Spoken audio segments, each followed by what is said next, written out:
Hello student, class 12 physics के जो important topics हैं उनको आज हम डिस्कस करेंगे। और जो भी मैं टॉपिक्स बता रहा हूँ, अगर वो बहुत अच्छी तरह से तैयार कर लेते हो तो उससे बाहर कुछ भी नहीं होगा। इम्प्रूवमेंट वाले बच्चे थोड़ा ज़्यादा ध्यान दें, क्योंकि अगर उन्होंने ये तैयार कर लिया तो वो टोटल के बहुत क्लोज पहुँच जाएंगे।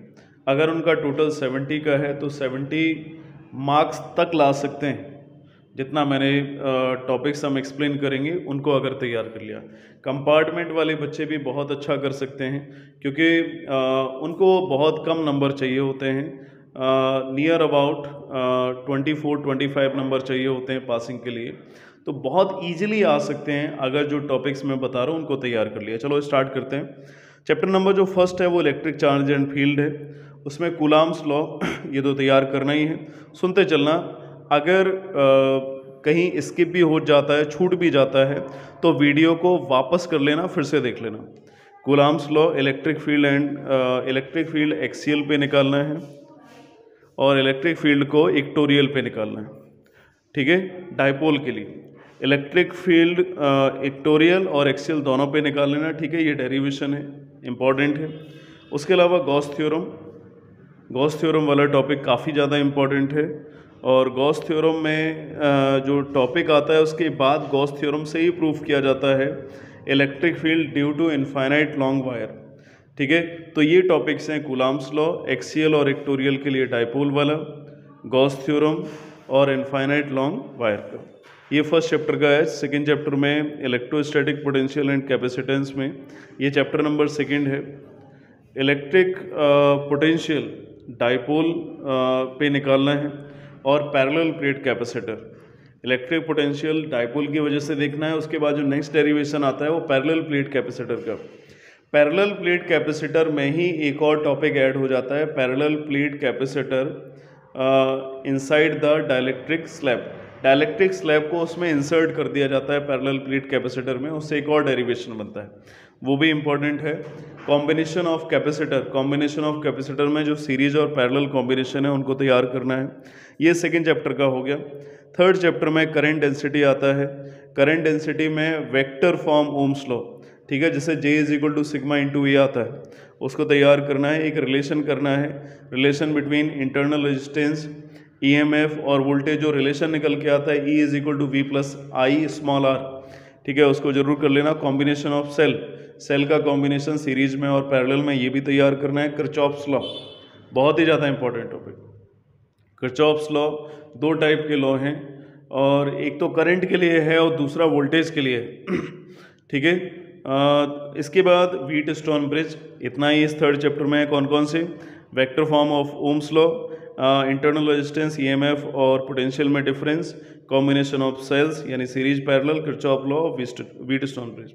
चैप्टर नंबर 4 पे आते हैं, मैग्नेटिक इफेक्ट ऑफ करंट। थोड़ा जल्दी बता रहे हैं क्योंकि टाइम ज़्यादा लगेगा, वीडियो बड़ा हो सकता है।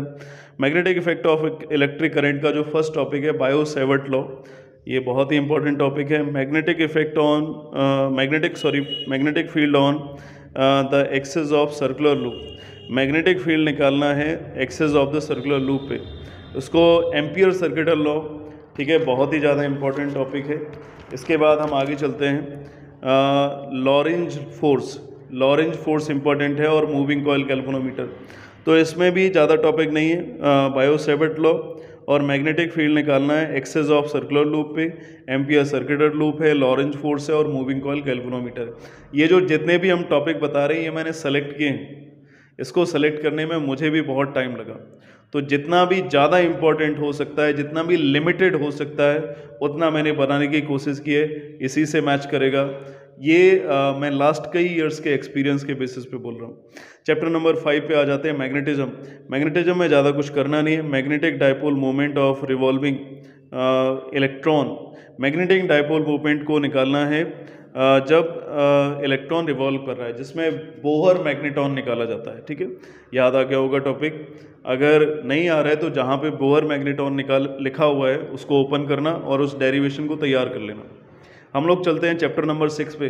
बहुत ही लिमिटेड टॉपिक लिए हैं चैप्टर वाइज से मैंने, लेकिन इंपॉर्टेंट है। इलेक्ट्रोमैग्नेटिक इंडक्शन वाला जो चैप्टर है उसमें फेराडेज लॉ इंपॉर्टेंट है, और फेराडेज लॉ का जो सेकेंड लॉ लेंज लॉ वो काफ़ी इंपॉर्टेंट है। एडी करंट और सेल्फ इंडक्शन और म्यूचुअल इंडक्शन, सेल्फ और म्यूचुअल इंडक्शन के जो डेरिवेशन है और डेफिनेशन है इनको तैयार कर लेना इंपॉर्टेंट है।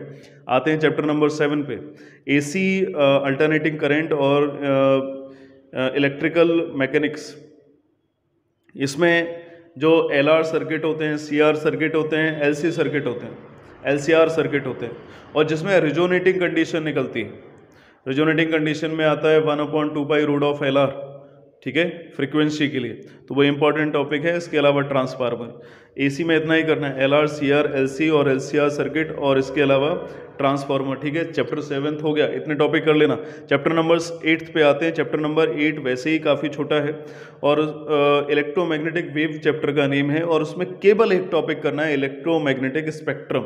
इस पे इलेक्ट्रोमैग्नेटिक स्पेक्ट्रम के जितने भी केसेस हैं उनका जो वेवलेंथ है, फ्रीक्वेंसी है, उनकी वैल्यूज़, इंटरवल्स को तैयार करना है। बस इतना ही टॉपिक 8th में। चैप्टर नंबर 9 पे आते हैं, वेव ऑप्टिक्स, बहुत ही इंपॉर्टेंट चैप्टर है पेपर के लिहाज से। तो इसमें reflection on the basis of wave, reflection on the basis of wave, refraction on the basis of wave. Wave के अकॉर्डिंग हम रिफ्लेक्शन का जो फॉर्मूला होता है उसको प्रूफ करेंगे, angle i is equal to angle r, और रिफ्रैक्शन के बेसिस पे प्रूफ करेंगे, ठीक है। तो दोनों ही बेसिस से इसको प्रूफ किया जाएगा वेव थ्योरी का यूज करके। उसके बाद इंटरफेरेंस ऑफ फ्रिंजेज यानी फ्रिंज जो विड्थ होती है, फ्रिंज विड्थ में एक सोर्स होता है, मोनोक्रोमेटिक सोर्स होता है, वहाँ से लाइट रे को इंसिडेंट किया जाता है। Capital D small D lambda के टर्म में रिलेशन आता है, ठीक है, याद होगा, ये इंपॉर्टेंट टॉपिक है। पोलराइजेशन जो टॉपिक है उसमें ब्राउस्टर लॉ है, ये इंपॉर्टेंट है। तो वेव ऑप्टिक्स में कौन कौन से हैं? रिफ्लेक्शन को प्रूफ करना, रिफ्लेक्शन लॉ को, रिफ्रैक्शन लॉ को प्रूफ करना, उसके बाद जो फ्रिंज विड्थ वाला पूरा डेरिवेशन है वो तैयार करना, और पोलराइजेशन तैयार करना। इसमें भी 4 टॉपिक हैं। जो इम्पोर्टेंट टॉपिक हैं वही लिए, मैंने ज़्यादा खींचा नहीं है किसी भी चैप्टर को। इसके बाद हम आगे आते हैं चैप्टर नंबर 10 पे, dual nature of radiation. Dual nature of radiation में Einstein theory of photoelectric effect, Einstein theory important है फोटो इलेक्ट्रिक इफेक्ट के लिए। उसके बाद de Broglie wavelength, de Broglie wavelength यानी lambda is equal to h/mv, ये वाला जो टॉपिक है इसको तैयार करना है। 10th चैप्टर है ड्यूल नेचर ऑफ रेडिएशन, यानी जो मैंने टॉपिक बताया उनको तैयार कर लेना, आइंस्टाइन थ्योरी को फोटोग्राफिक इफेक्ट के लिए और डी ब्रोगली वेवलेंथ को। इसके बाद हम लोग आगे चलते हैं एटम वाले चैप्टर पे। एटम में distance of the closest approach, जिसको जो न्यूक्लियर साइज में है उस पूरे डेरिवेशन को तैयार करना है, जिसमें R0 आता है। Energy level diagram, energy level diagram hydrogen का जो डिफरेंट एनर्जी लेवल है उसको तैयार करना है। एटम में 2 ही टॉपिक हैं, डिस्टेंस ऑफ क्लोजेस्ट अप्रोच और एनर्जी लेवल डायग्राम। इसके बाद नेक्स्ट चैप्टर पे आते हैं न्यूक्लियर। न्यूक्लियर बहुत छोटा चैप्टर है जिसमें न्यूक्लियर डेंसिटी का डेफिनेशन तैयार करना है, और न्यूक्लियर रिएक्टर ये बड़ा टॉपिक है, पूरा डेरिवेशन तैयार करना है। तो न्यूक्लियर रिएक्टर में यही 2 टॉपिक करना है। सेमीकंडक्टर पे आ जाते हैं हम लोग नए चैप्टर पे।